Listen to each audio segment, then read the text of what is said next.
Assalamualaikum warahmatullahi wabarakatuh. Rekan-rekan sekalian, mari kita renungkan sejenak, yaitu jika alat seperti ChatGPT bisa menyelesaikan tugas sekolah kita hanya dalam hitungan detik, apakah kita masih perlu berlama-lama belajar di dalam kelas? Kita semua sadar dunia sedang berubah sangat cepat. Teknologi kecerdasan buatan yaitu AI kini menjadi bagian dalam kehidupan kita, bukan lagi hanya cerita di film-film. Alat AI bisa membantu kita menulis, menganalisis data, dan juga membuat gambar. Nah, tentu tantangan besar yaitu sangatlah jelas. AI akan mengambil alih semua pekerjaan yang hanya mengandalkan hafalan dan juga pekerjaan yang diulang-ulang.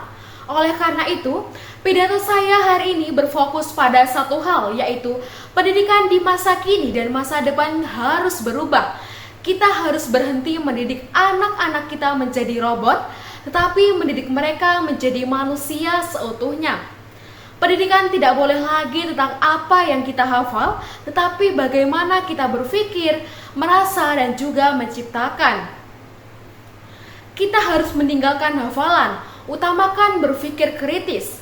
Selama kita terbiasa menganggap nilai tertinggi adalah milik mereka yang hafalannya paling kuat, seperti kita menghafal rumus, materi, dan juga istilah-istilah sulit. Namun, di era AI saat ini, kemampuan menghafal sudah lagi tidak relevan. AI memiliki data yang jauh lebih lengkap dan lebih cepat daripada otak manusia. Jika kita masih berfokus pada hafalan, kita akan kalah cepat dari mesin. Lantas, apa yang penting? Pendidikan harus beralih kemampuan menganalisis dan menggabungkan informasi. Kita harus diajari cara menguji jawaban yang diberikan oleh AI, sehingga kita bisa bertanya, apakah jawaban AI ini benar? Apakah ada bias di dalamnya? Dan bagaimana jika menggabungkan jawaban ini untuk menciptakan solusi yang lebih baik? Nah, ini adalah kunci agar kita bisa menguasai AI, bukan justru diperintah oleh AI. Selanjutnya, kita bisa menemukan kreativitas yang asli.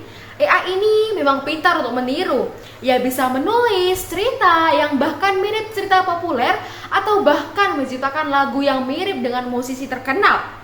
Tetapi, ia tidak bisa mempunyai pengalaman hidup seperti kita.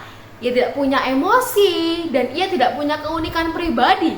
Oleh karena itu, kreativitas asli adalah hal yang paling berharga di masa depan. Tugas utama pendidikan yaitu pertama, mendorong keunikan. Sekolah harus menjadi tempat di mana kita berani mencoba ide baru, berani berbuat salah, dan juga berani menciptakan sesuatu yang benar-benar berasal dari pemikiran kita sendiri. Kedua, melatih imajinasi. Kita harus didorong untuk menemukan solusi yang tidak terbiasa dan tidak terduga. Kita harus melihat pelajaran seni dan juga humaniora sebagai sesuatu yang penting, karena ia melatih jiwa dan juga imajinasi. Mari kita jadikan kelas kita tempat untuk berkarya, bukan hanya menyalin karya. Yang ketiga yaitu keterampilan manusia sebagai benteng pertahanan. Nah, jika AI ini unggul dalam kemampuan teknis, maka kita harus unggul dalam kemampuan manusia. Dua kemampuan inti yang tidak akan pernah bisa ditiru oleh mesin adalah empati dan juga etika. Empati merupakan kemampuan untuk memahami dan merasakan apa yang dirasakan oleh orang lain. AI ini tidak bisa menyelesaikan masalah pertemanan, memimpin tim yang sedang berkonflik, atau menjadi pendengar yang baik bagi kita. Sedangkan etika merupakan kita harus dididik untuk tahu mana yang benar dan juga mana yang salah. Kita harus bisa menilai apakah penggunaan AI itu adil dan juga bertanggung jawab secara moral. Inilah sebabnya mengapa kegiatan berkelompok, berdiskusi, dan juga debat di dalam kelas menjadi sangat penting. Keterampilan ini membentuk karakter kita dan membedakan kita dari mesin. Rekan-rekan sekalian, masa depan pendidikan bukanlah tentang kita berperang melawan AI. Itu jelas tidak mungkin.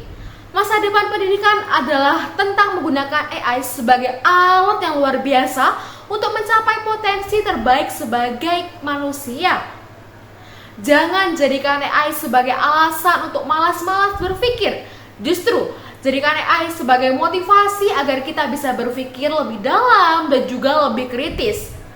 Mari kita ubah cara bertanya kita, bukan lagi bertanya mengenai apakah jawaban kita benar dan hafalan kita benar, tetapi bertanya bagaimana kamu menggunakan AI untuk menemukan dan mengevaluasi jawabannya, dan apakah tentang jawaban itu.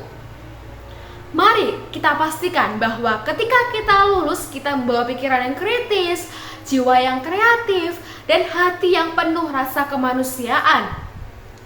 Mungkin itu saja pidato dari saya. Terima kasih. Wassalamualaikum warahmatullahi wabarakatuh.